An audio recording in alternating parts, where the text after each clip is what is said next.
बातें उटपटांग सी, बातें बेतुकी सी। एक बालक था, नाम था उसका यादराम। बहुत ही हाजिर जवाब और शैतान। एक बार क्लास में चेकिंग के लिए कोई बाहर से टीम आई थी।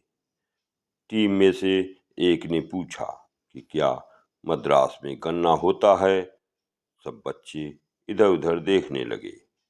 यादराम उठा और बोला, सर, आप किसकी बात कर रहे हैं?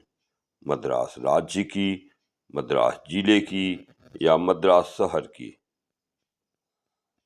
टीम के किसी और सदस्य ने बच्चों से एक उटपटांग सा प्रश्न कर लिया।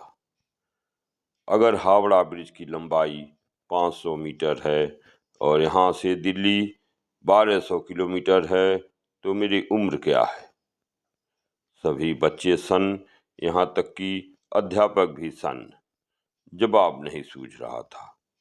तभी यादराम उठकर बोला, सर, 50 साल। पूछने वाला भी स्तब्ध कि आखिर बच्चे को उसकी सही उम्र कैसे पता चली। तो उसने विस्मय होकर पूछा, तुम्हें इतना सटीक जवाब कैसे मिला? यादराम ने कहा कि बिल्कुल आसान है सर। हमारे गांव में एक आदमी आधा पागल है और इसकी उम्र 25 साल है। जब यादराम थोड़ा बड़ा हुआ तो ऊपर की पढ़ाई के लिए दिल्ली शहर में गया।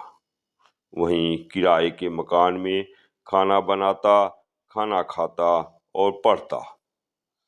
उसके दादाजी को सुबह की कोई ट्रेन पकड़नी थी, सो शाम को ही यादराम के यहाँ आ गए।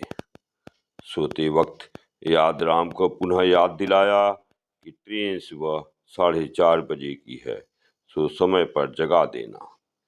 अब दादाजी बूढ़े और कुछ ज्यादा ही चिंतित थे।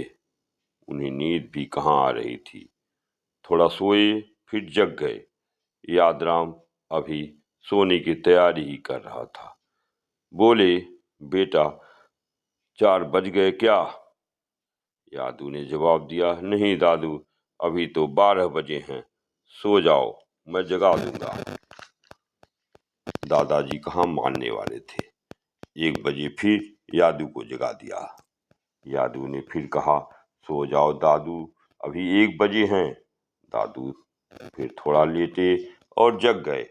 बोले, बेटे यादू, अब तो 4 बज गए होंगे।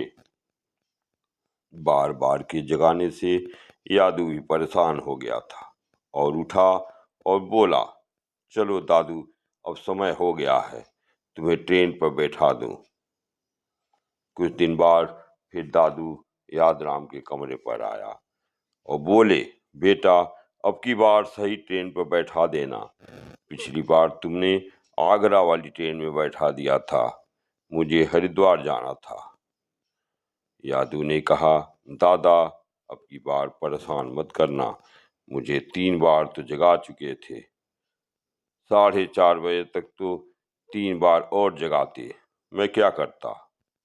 एक पत्नी भक्त भाई साहब बरामदे में बैठे अपने बच्चे को खिला रहे थे। बगल में ही उनके श्रीमती जी चावल बना रही थी। राह चलते किसी ने उनसे पूछ लिया, क्या यह बच्चा आपका ही है भैया?